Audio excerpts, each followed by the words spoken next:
Aliza talk के मुआज़िज़ सामीन को अलीज़ा कमल का सलाम। दोस्तों, उम्मीद करती हूँ आप सब खैरियत से होंगे, जहाँ रहें खुश रहें। अगर आपने अभी तक मेरे ये 2 चैनल सब्सक्राइब नहीं किए तो अभी सब्सक्राइब कर लें। बढ़ते हैं कहानी की तरफ। शुरू करते हैं आज की कहानी। जाने वाले चले जाते हैं, पीछे उनकी यादें बाकी रह जाती हैं। मेरे पास आज भी वो आईना है और उसकी यादें हैं, जबकि मैं 2 बच्चों की माँ और ज़ीशान की बीवी हूँ, जो मुझसे बहुत प्यार करते हैं। लगता है कि मैं आदिल को अब भुला चुकी हूँ कि यही जिंदगी का उसूल है, मरने वालों के साथ मरा नहीं जा सकता। ये उन दिनों का जिक्र है जब ताया, अब्बू, मेरे बाबा और चचा जान सभी इकट्ठे एक बड़े से मकान में रहा करते थे। चूंकि दादी जान खानदान की सरबराह थी, वही इस मुश्तरका फैमिली सिस्टम के जरिए हम सबको जोड़े हुए थे। हमारा खानदान बड़ा था और सब एक जगह रहते थे। पूरी बरादरी में हमारी फैमिली इत्तेफाक और मोहब्बत की वजह से मशहूर थी। तीनों भाइयों के बच्चे जब एक जगह बैठते, वहां पल भर की खामोशी नामुमकिन बात थी। हमारे बड़ों का आपस में एक रौनक मेला लगा रहता था। ये माह रमजान की बात है। फूफो ने अपने घर हमको इफ्तार पर बुलाया था। उनके किचन से इश्तिहा अंगेज खुशबू आ रही थी। इफ्तारी से चंद मिनट पहले, जबकि सब दुआ कर रहे थे, मेरी कज़न अनुषे आईने के सामने खुद को नक्सिक से दुरुस्त कर रही थी। अरे भाई अनुषे बन्नो, अब चल भी पड़ो। तुम क्या चाहती हो वो सिर्फ तुमको ही देखता रहे और इफ्तारी ना करे? रबिया, उफ! उसने मुझ पर मुक्का ताना। तुम भी बस। मैं उसके मसनूई गुस्से से महफूज होते हुए हंसी और बाजू पकड़कर खींचते हुए डाइनिंग टेबल तक ले आई। जब सारा खानदान खाने की मेज के गिर्द बैठ चुका तो दादी भी आ गई।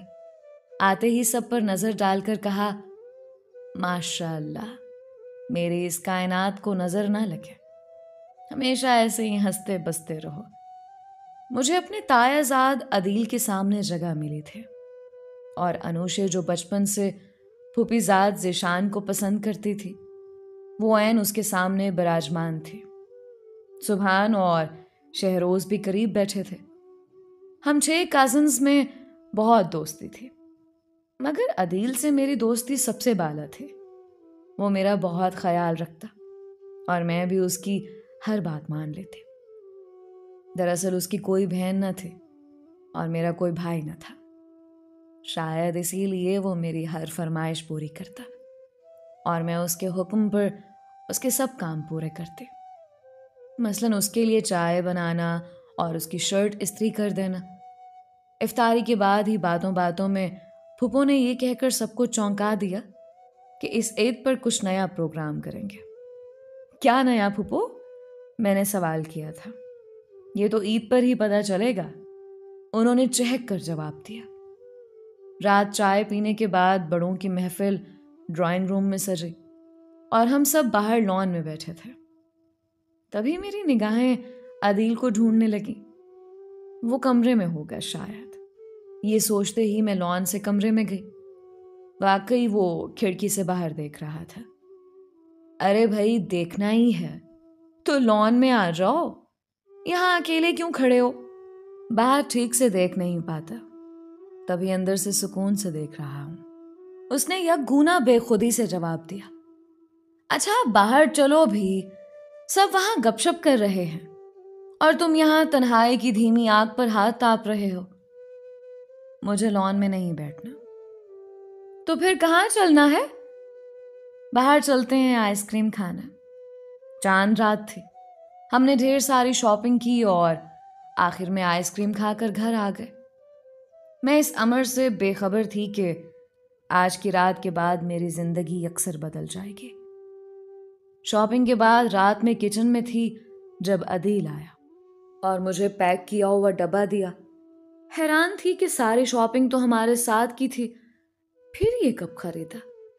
कमरे में जाना तो खोल कर देख लेना, पर इतना बता दूं कि इसमें मेरा चांद है। ये कहते ही वो मुस्कुराते हुए बाहर चला गया। वो मुझे बहुत बदला हुआ लगा। फौरन अपने कमरे में गई और बैग खोला। उसमें खूबसूरत दिल के डिजाइन का लकड़ी से बना दरवाजा था। दरवाजा खोला तो उसमें आईना था, जिसमें सिवाय अपने चेहरे के मुझे और कुछ नजर ना आया। मैं उलझ गई। ये क्या? ये तो सिर्फ आईना है। मुस्कुराकर मैंने उसे ड्रेसिंग टेबल पर रख दिया कि बहुत प्यारा है। सुबह ईद थी, खुशी की नवीद थी। सभी तैयार हुए, नए कपड़े पहनकर एक दूसरे को ईद मुबारक कहा। कुछ देर बाद फुप्पो अपने बेटे जीशान के साथ आ गई। मैं और अनुषे उनके लिए चाय बनाने चले गए। जब हम चाय लेकर लौटे तो फुप्पो दादी और वालिद साहब से कह रही थी, रबिया को मुझे दे दो। मेरे जीशान को वो बचपन से पसंद है। अब तो दोनों ने तालीम भी मुकम्मल कर ली है। मंगनी आजकल में कर लेते हैं। ये सुनकर अनुषे के हाथ से चाय की ट्रे छूट गई। अरे क्या हुआ? मैंने अनुषे से पूछा। मेरे हाथ में मिठाई की चीनी थी। कुछ नहीं हुआ, बस ये सब टूट गया। कोई बात नहीं, दादी ने कहा। और चाय बना लो और शकूर से कहो कि ये सब साफ कर दे। चाय के बर्तन ही नहीं, किसी का दिल भी टूटा है। उसकी किसी को खबर ना हुई। मंगनी ईद के तीसरे दिन रख लेते हैं, फूफो ने कहा था। ठीक है, अब्बू ने जवाब दिया। खुशी के मौके पर खुशी से मुसरतें दो चंद हो गई। रात को अनुषे बगैर किसी से बात किए अपने कमरे में जाकर सो गई। मैंने अदील को देखा जो आधी रात तक पुराने गीत सुनता था। आज वो भी गायब था। दोनों के इस गैर मामूली रवैये पर मेरे दिल में खटक सी हुई। जब अम्मी अब्बू ने मेरा इंदिया मालूम करना चाहा तो मैंने कहा, मैंने तो ऐसा कभी नहीं सोचा था। तुम्हारी फुप्पो ऐसा चाहती हैं बेटे, ताकि हमसे जुड़ी रहे। तभी मुझे अनुषे के आंसू याद आ गए। अम्मी, अनुषे भी तो है, उसे कर दे। जीशान ने तुम्हारा नाम लिया है बेटी। अगर अनुषे को पसंद करता तो उसी का नाम लेता। अम्मी अबू उलझन में डालकर चले गए और मैं सोचती रह गई कि अनुषे जीशान को चाहती है और जीशान मुझे चाहता है और मैं किसी और को चाहती हूँ। अदील का ख्याल आ गया। रात के 2 बज गए और वो सुबह का घर से निकला था, अभी तक नहीं आया। ना जाने कहाँ चला गया था। 3 बार फोन लगा चुकी थी पर फोन ऑफ था उसका। मैं उसके इंतजार में लॉन में टहलने लगे। अचानक गेट पर नजर गई। वो अंदर आ रहा था। उसका चेहरा उतरा हुआ था और आंखें सूजी हुई, जैसे कि बहुत रोया हो। मैं उसकी तरफ लपकी। कहाँ रहे सारा दिन? वो खामोश बस मेरी तरफ देखता रहा। फिर मेरा हाथ पकड़कर लॉन में फूलों की क्यारी के पास बैठ गया, जहां हम दोनों अक्सर बैठा करते थे और बातें किया करते थे। उस फूलों की क्यारी के साथ हमारी बहुत सी यादें वाबस्ता थी। बताओ, क्या हुआ है? मैंने एक बार फिर पूछा। कुछ देर चुप रहने के बाद उसने पूछा, क्या तुमने जीशान के लिए हाँ कर दी? नहीं तो, मगर हाँ कर दो। वो बहुत अच्छा लड़का है, तुमको खुश रखेगा, तुम्हें पसंद करता है वो। उसने एक सांस में ही कह डाला। नहीं, मैं नहीं कर सकती, मैंने जल्दी से कहा। क्यों?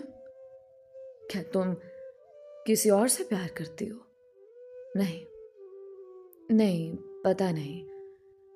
मैं उसकी आंखों में देख रही थी, गोया बहुत से सवाल हों उसके पास, और वो भी ऐसे देख रहा था जैसे बहुत कुछ कहना चाहता हो मगर कोई रोक रहा हो। बिलाखिर मैंने पूछ लिया, क्या बात है आदिल, तुम कुछ कहना चाहते हो मुझसे? उसकी आंखों से आंसू बह निकले। हाथ से आंखों को रगड़ कर बोला, बहुत कुछ कहना था, पर अब नहीं। क्यों? अब क्यों नहीं? बस तुम शादी के लिए हाँ करो, वो तुम्हें बहुत खुश रखेगा। ये कहते ही वो मेरा हाथ छोड़ उठकर कमरे के अंदर चला गया।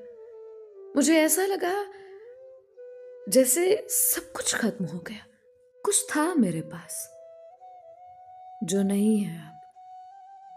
इस रिश्ते पर दादी और मेरे वालिदैन मुतमईन थे। फूफो बहुत खुश थी और ज़ीशान बहाने बहाने से 3 बार किचन में चक्कर लगा चुका था, जहां मैं दादी जान की फरमाइश पर खीर बना रही थी। लेकिन अनूशे चुप थे, वो कुछ भी नहीं बोल रही थी। मैंने उसे बहुत समझाया कि जाओ और जाके ज़ीशान से अपने दिल की बात कह दो, पर वो ना मानी। कहने लगी, वो मुझसे नहीं तुमसे प्यार करता है और तुम चाहती हो मैं उसे अपने लिए प्यार की भीख मांगू। वो ना समझी और मुझे ये समझ नहीं आ रहा था कि मैं क्या करूं, किससे बात करूं। ऊपर से मुझे अदील की समझ नहीं आ रही थी। पता नहीं उसे हो क्या गया था। आज फिर वो सुबह से घर पर नहीं था, जाने कहाँ जाता था। मैं जाने अनजाने भी सारा दिन उसे ढूंढती फिरती। 3 दिन गुजरते देर ना लगे, मंगनी की शाम आ गई। अनूशे खुद मुझे रस्म मंगनी के लिए तैयार करने लगी। लाख कोशिश के बावजूद वो खुश नजर नहीं आ रही थी। रस्म मंगनी के वक्त अदील बिल्कुल मेरे सामने खड़ा था, लेकिन उसकी नजरें मुझ पर नहीं, ज़ीशान पर थी। वो रश्क भरी निगाहों से उसकी तरफ देख रहा था। तकरीब के दौरान फूफो ने एक और फरमाइश कर दी। कहने लगी, भाई मुझसे अब और इंतजार ना होगा, आप मुझे शादी की तारीख दे दें। बाबा ने कहा, जब चाहो आकर ले जाओ अपनी बहू को, अभी हमारे घर तुम्हारी अमानत है। तभी 1 माह बाद की तारीख का तायुन हो गया। मेरी हालत तो ऐसी थी कि काटू तो लहू नहीं बदन में। जाने क्या हो गया मुझे कि हर वक्त खोई खोई सी रहने लगी। 1 महीना ऐसे गुजर गया, तैयारियां मुकम्मल हो गई थी। इस दौरान मेरा बीए का रिजल्ट आ गया, जबकि अनूशे जो मेरी क्लास फेलो भी थी, वो 2nd और मैंने 1st पोजीशन ली थी। मुझे कोई ख़ास खुशी ना हुई, लेकिन जब अनूशे ने रिजल्ट देखा तो कहने लगे, देखो एक बार फिर तुमसे 1 कदम पीछे रह गई। ये बात उसने कुछ इस तरह यासियत से कही कि मुझे महसूस हुआ कि मैं बहुत गलत कर रही हूँ। मुझे ज़ीशान से शादी नहीं करनी चाहिए। सोचते सोचते शादी में 2 दिन रह गए। बिलाखिर मैंने फैसला कर लिया। रात 8 बजे के करीब मैंने ज़ीशान को छत पर बुलाया और कह दिया, देखो शानी, मेरी बात गौर से सुनो। अनूशे तुमसे प्यार करती है। क्या कह रही हो तुम? अनूशे मुझसे? उसने परेशान होकर मेरी तरफ देखा। हाँ, तुमसे, मैंने जवाब दिया। वो बचपन से तुमसे मोहब्बत करती है और मैं ये जानते हुए भी कि वो तुमसे मोहब्बत करती है, कैसे शादी कर सकती हूँ तुमसे? लेकिन हो भी क्या सकता है, मैं तो तुमसे मोहब्बत करता हूँ, वो भी बचपन से। ज़ीशान ने कंधे उचकाते हुए कहा, मैं नहीं जानती, वो मेरी प्यारी दोस्त है। इस 1 माह में उसने मुझसे सिर्फ 3 बार बात की है। वो जो 1 मिनट मुझसे दूर ना रहती थी, मैंने उसे खो दिया है शान, और शायद बहुत कुछ खो दिया है मैंने खोए खोए अंदाज में कहा। ज़ीशान ने सवालिया नजरों से मेरी तरफ देखा। अब कुछ करो शान, मैं कुछ नहीं कर सकता। अब शादी में 2 दिन रहते हैं, मैं क्या करूं? और वैसे भी मैं उससे प्यार नहीं करता। मेरी नजरें तो हमेशा तुम पर लगी थी। उसने मेरा हाथ पकड़ना चाहा, तभी मैं तेजी से नीचे जाने को मुड़ी। क्या देखती हूं, अनूशे जीने में खड़ी मेरी बातें सुन रही है। मेरे तो हाथ पांव फूल गए। तुम क्या समझती हो, मैं उसका खैरात में दिया प्यार लूंगी? हरगिज नहीं। जब वो मुझसे प्यार ही नहीं करता तो क्या फायदा। जब कभी उसकी आंखों में देखूंगी मुझे तुम नजर आओगी। मैं उससे शादी कभी नहीं कर सकती, चाहे तुम मुझसे शादी करो या ना करो। और हाँ, ये क्या कह रही थी तुम कि तुमने मुझे खो दिया? वो मेरे हाथ अपने हाथों में लिए हुए बोली, मैं अभी भी तुम्हारे पास हूं, वैसी ही हूं, बस कुछ वक्त तो लगेगा, फिर ठीक हो जाऊंगी मैं। अब तुम आराम से सो जाओ। अगले दिन मेहंदी थी और अदील खानदान की तमाम औरतों और मर्दों के दरमियान बैठा ढोलकी बजा रहा था। मेरे हाथों पर ज़ीशान के नाम की मेहंदी लग रही थी, पर मैं अब भी खुश न थे। मेहंदी की रस्म खत्म होने के बाद सब अपने कमरों में जा रहे थे। तभी मैंने अदील को लॉन में जाते देखा। वो फूलों की क्यारी के पास बैठा था।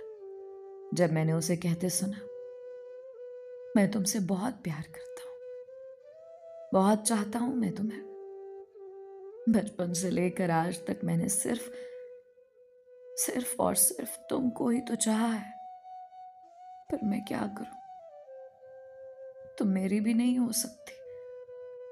शायद मैंने बहुत देर कर दी तुमको ये बात बता ना पाया कि फूफो ने मुझसे पहले तुमको मांग लिया, या फिर ऊपर वाले ने तुम्हें मेरी किस्मत में लिखा ही नहीं था। मेरी सबसे बड़ी एक ही आरज़ू थी, तुम्हें पा लेने की आरज़ू। अगर ईद की सुबह फूफो तुम्हारा हाथ ना मांगती तो मैं तुमसे अपनी मोहब्बत का इजहार करने ही वाला था, पर अब नहीं। अब तुम मेरे दोस्त की हमसफर बनने जा रही हो। रबिया, काश तुम मेरे आईने के चांद को समझ पाती। काश काश रबिया।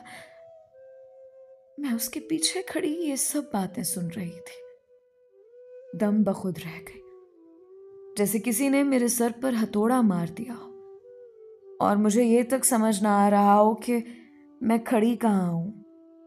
मैं उस वक्त अपने आप को दुनिया की बेवकूफ तरीन लड़की समझ रही थी।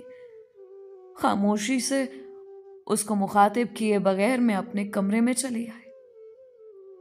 तब मैं सोच रही थी, क्या मैं भी अदील से मोहब्बत करती हूं या नहीं? शायद ऐसा ही था। मैं उसे 2 मिनट के लिए भी अपनी नजरों से ओझल देखती तो दिल में बेचैनी होने लगती। सुबह सवेरे कभी उसका चेहरा ना देख लेती तो यूं लगता कि दिन अच्छा नहीं गुजरेगा। तो ये सब क्या है आखिर? मोहब्बत ही थी ना। सोचों में गलतान थी कि अब क्या करूं। अचानक जहन में ख्याल आया और उठ खड़ी हुई। ये भी ना देखा कि रात के 2 बज रहे हैं। अम्मी बाबा के कमरे पर दस्तक थी। उस वक्त कौन है? अम्मी ने कहा। मैं हूं रबिया, दरवाजा खोलिए। खैर तो है बेटा? अम्मी ने घबरा कर दरवाजा खोल दिया। मैंने वालिदैन को सारी उलझन बताकर हकीकत से आगाह कर दिया। अम्मी बाबा दोनों ही परेशान हो गए। ये क्या कह रही हो रबिया बेटी? मैं ठीक कह रही हूं, प्लीज आप लोग कुछ करें। जो जिसको पसंद करे उसकी शादी उससे होनी चाहिए। अनुशे ज़ीशान को और अदील मुझे, इससे आगे ना बोल सके।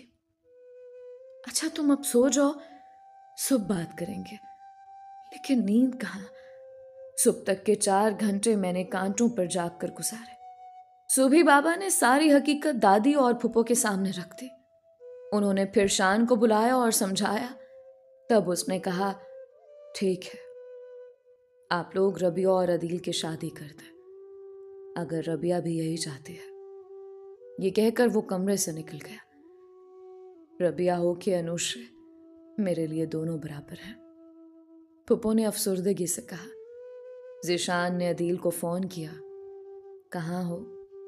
मार्केट में कुछ लेना था मुझे।